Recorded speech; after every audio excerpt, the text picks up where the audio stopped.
Qu'est-ce qu'il faut pour faire des détraqués?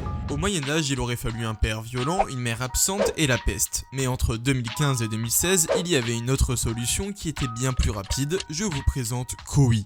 Et c'est ici que des joueurs de différents bords ont fini par se rejoindre pour se livrer à un combat à mort. Et pour se foutre sur la tronche de manière optimale, Koei est particulièrement bien pensé pour l'époque. Déjà pour ce qui est du mode de jeu, c'est un 1v1 classique, sauf que le terrain se doit d'être absolument plat et avec des bordures. Et là, vous allez me dire, mais enfin Ivar, quelle utilité? Quand la plupart des jeux, eux, se concentrent sur un ensemble de mécaniques complexes qui font la force d'un joueur, la communauté PVP de Minecraft pense tout l'inverse. Elle pense que justement le vrai talent d'un joueur se voit dans 3 mécaniques simples, l'aim, les mouvements et la vitesse de clic.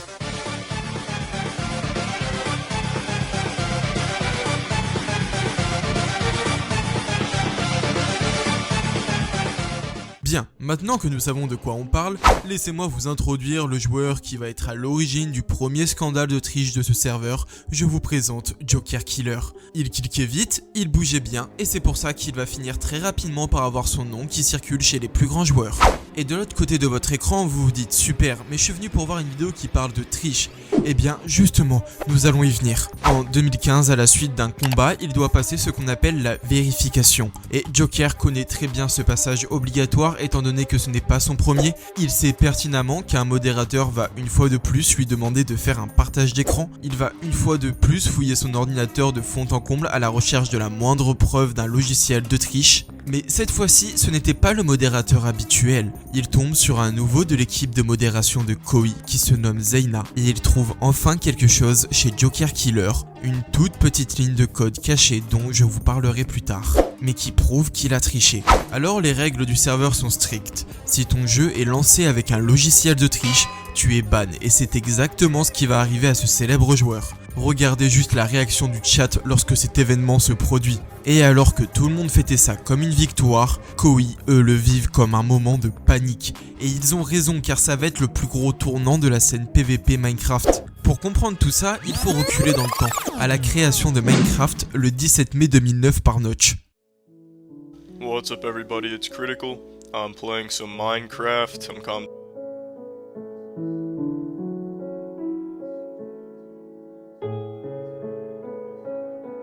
Les gens adorent son jeu dès sa sortie, alors ils lui demandent tous de faire une version multijoueur, ce qu'il va accepter de faire. Il va même le faire très rapidement car ça ne lui prendra moins de 2 mois entre la première version de Minecraft et la sortie du mode multi. Et donc bien sûr que c'est très peu de temps pour sortir une si grosse extension, sachant qu'il est seul. Il va nécessairement n'y avoir que le plus rudimentaire de disponible.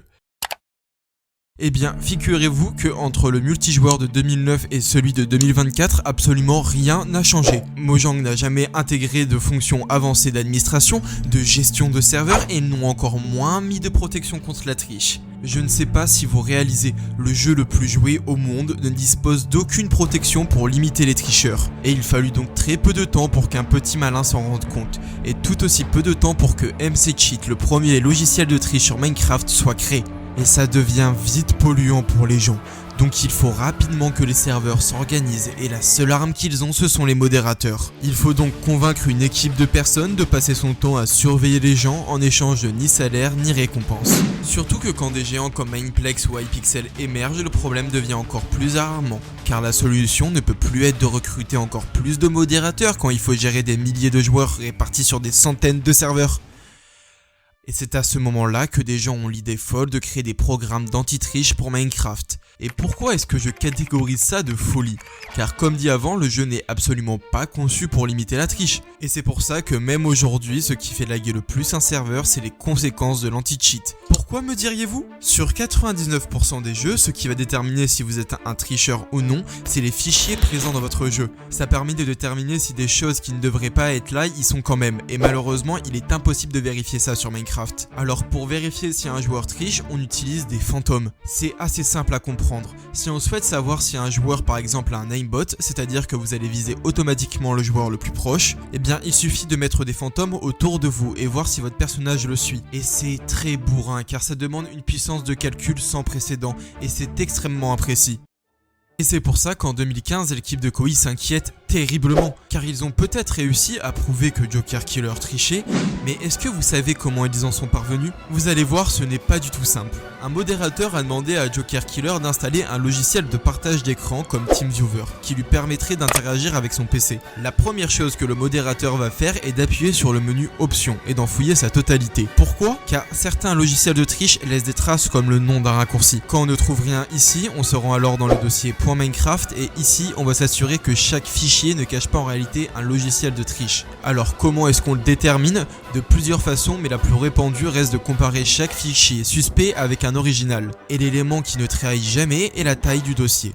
Si vous téléchargez un mode en ligne, la taille de ce fichier ne peut juste pas bouger, c'est impossible. Alors il suffit d'un MO d'écart prêt pour se faire griller. Sauf que bon, durant la vérification de Joker Killer, on ne trouve rien et c'est normal. Je viens de vous présenter simplement le haut de l'iceberg, car ce qu'on cherche là, ce n'est pas un logiciel qui est dans Minecraft. On cherche un ghost client, un logiciel qui permet de tricher sans se faire remarquer. Alors comment trouve-t-on un ghost client? C'est super difficile. Déjà, le logiciel ne se lance pas dans Minecraft, mais avec Minecraft. Ce qui fait que le modérateur ne doit pas chercher une preuve dans les fichiers de Minecraft. On cherche ici une preuve dans l'intégralité de l'ordinateur. Mais on ne cherche pas n'importe où non plus. On cherche un programme ouvert. Car si Joker Killer a véritablement triché durant ce combat et qu'il n'a pas eu le temps de relancer son jeu avant le début de la vérification, le logiciel est encore là. Il est impossible qu'il soit fermé. Car même s'il se lance en dehors de Minecraft, il est comme lié avec. Alors là, comment régler ce problème? C'est très simple, il faut être des gros bourrins. On utilise un logiciel qui va s'occuper de rechercher dans l'ensemble du gestionnaire de tâches en fonction des mots. Et on ne va pas écrire cheat ou aimbot pour retrouver une preuve. On va chercher des logs, c'est-à-dire des petites lignes de code que le jeu envoie à la console. Et après de nombreuses tentatives, ils parviennent à trouver un petit morceau de log qui prouve que Joker Killer a triché.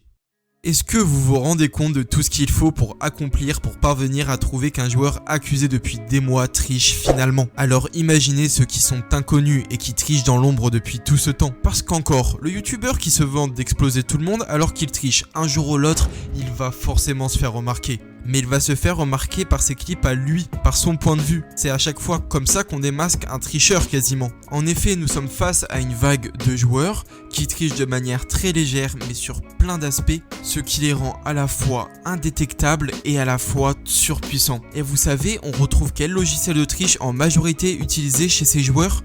Bien, le plus redouté de tous, c'est Vape. Car parmi tout ce qu'on a pu parler dans la vidéo, c'est de loin celui qui est le plus dangereux. Il est mis à jour constamment, a une communauté active et vous coûtera 35 $. Et cette guerre, les serveurs ont fini par la perdre. Il existe ceci dit une seule solution, c'est de jouer entre joueurs de launcher sécurisé. C'est-à-dire de jouer uniquement avec des gens qui ont un Minecraft différent qui a été conçu pour limiter la triche. Tous les serveurs ne disposant pas de cette technologie sont condamnés à avoir des tricheurs indéfiniment, car Mojang ne fera rien et tout le monde le sait. Désormais, vous imaginez le coût de la triche sur Minecraft et ce qu'il a pu engendrer. Cette vidéo touche désormais à sa fin. N'hésitez pas à aller voir mes deux autres vidéos qui parlent de Minecraft. C'était Ivar, à une prochaine.